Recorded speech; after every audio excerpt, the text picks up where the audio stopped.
यदि एक बगीचे का परिमाप 120 मीटर और क्षेत्रफल 800 मीटर स्क्वायर है तो उसकी लंबाई और चौड़ाई ज्ञात कीजिए। दिया है कि लंबाई चौड़ाई से 2 गुनी है। यहाँ पर लंबाई और चौड़ाई लिखा हुआ है, इसका मतलब है कि जो मैदान है वो एक आयताकार है, यानी कि आयत के आकार का है। या फिर आप कुछ इस तरह से भी समझ सकते हैं कि जो लंबाई है वो चौड़ाई की 2 गुनी है, तो लंबाई और चौड़ाई में फ़र्क नज़र आ रहा है, मतलब कम ज़्यादा है। तो कम ज़्यादा लंबाई और चौड़ाई तभी हो सकती है जब आयत हो, क्योंकि वर्ग में सभी भुजाएं बराबर होती हैं। तो ये हो जाएगा एक आयताकार मैदान, ये लंबाई हो जाएगी और ये चौड़ाई। अब देखिए इन्होंने क्या कहा है, लंबाई चौड़ाई से 2 गुनी है। चौड़ाई से 2 गुनी है, इसका मतलब है कि हम चौड़ाई को x मानेंगे तब जाकर के लंबाई जो है x की 2 गुनी हो जाएगी। माना चौड़ाई कितनी हो जाएगी, x मीटर, तथा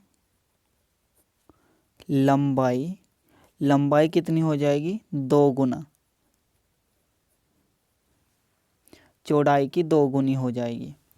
यहाँ पर दे रखा है बगीचे का परिमाप 120 मीटर, तो हम लिखेंगे दिया है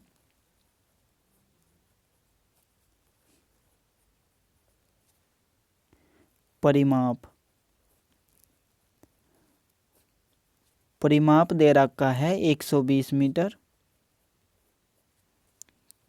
तथा क्षेत्रफल कितना दे रखा है, 800 मीटर स्क्वायर। क्षेत्रफल हमेशा स्क्वायर में लिखा जाता है। अब आपको लंबाई और चौड़ाई निकालनी है। आप चाहो तो इससे भी निकाल सकते हैं या फिर इससे निकाल सकते हैं, इन दोनों में से किसी एक का यूज होगा। एक बार हम क्षेत्रफल का यूज करके लंबाई और चौड़ाई को निकालते हैं और एक बार परिमाप का यूज करके लंबाई और चौड़ाई को निकालते हैं। तो सबसे पहले हम क्षेत्रफल का यूज करके निकाल लेते हैं। तो क्षेत्रफल का फॉर्मूला क्या होता है, लंबाई गुना चौड़ाई। तो यहाँ पर लिखेंगे लंबाई गुना चौड़ाई बराबर कितना दे रखा है, 800 मीटर स्क्वायर। तो लंबाई कितना है, लंबाई है 2x गुना चौड़ाई कितनी है, x, बराबर 800 हो जाएगा। ये हो जाएगा 2x स्क्वायर बराबर 800। 2 को दूसरी तरफ लेकर जाएंगे तो ये भाग में चला जाएगा। 800 को 2 से भाग करेंगे तो हमारे पास आ जाएगा 400। एक्स स्क्वायर बराबर हो जाएगा 400। स्क्वायर को दूसरी तरफ लेकर जाएंगे तो एक तो यहाँ पर प्लस माइनस का निशान आएगा हमेशा जब भी हम स्क्वायर को दूसरी तरफ लेकर जाते हैं, और जो संख्या इस तरफ लिखी हुई होती है वो सारी की सारी रूट के अंदर आ जाती है, प्लस माइनस। अब देखिए अगर हमें 400 का रूट निकालना है तो हमें क्या करना है, 400 के गुणनखंड करने हैं। तो यहाँ पर गुणनखंड हो जाएंगे 20 गुणा 20, इन दोनों के गुणा करेंगे तो 400 ही आ जाएगा।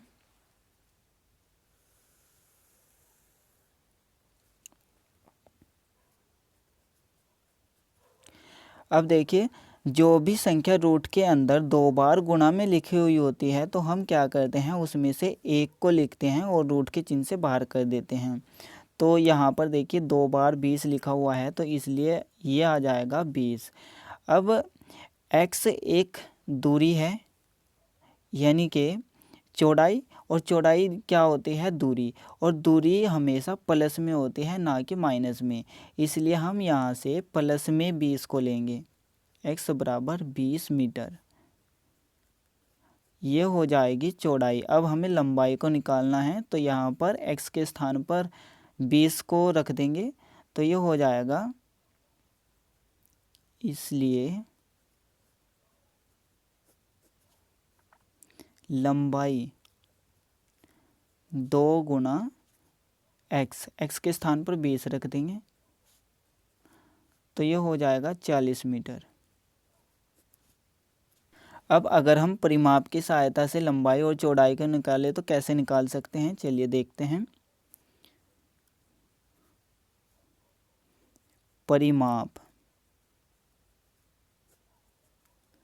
परिमाप कितना दे रखा है, 120 मीटर। तो परिमाप का क्या फॉर्मूला होता है, 2 गुना लंबाई प्लस चौड़ाई।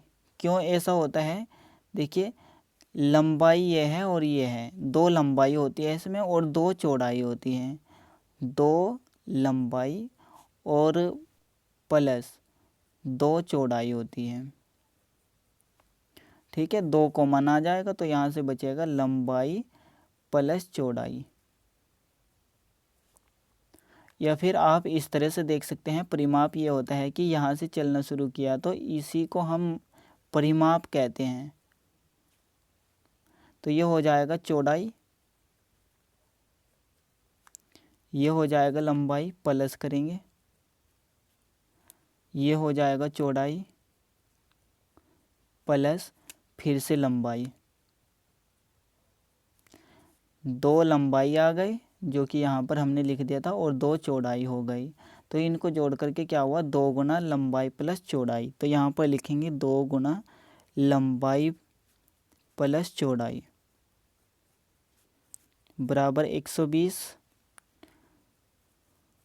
लंबाई कितनी है, 2x प्लस चौड़ाई कितनी है, x बराबर 120। 2 को दूसरी तरफ लेकर जाएंगे तो भाग में चला जाएगा और ये कितना हो जाएगा, 3x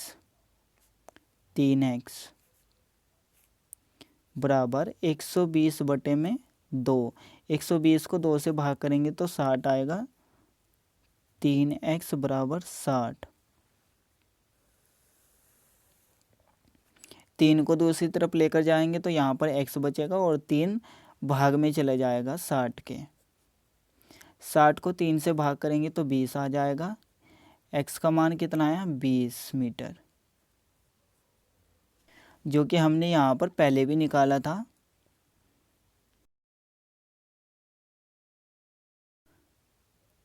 इसलिए लंबाई कितनी हो जाएगी, 2 गुना x की वैल्यू कितनी आई हमारे पास, 20। तो ये हो जाएगा 40 मीटर। ये हो जाएगा चौड़ाई, यहाँ पर भी चौड़ाई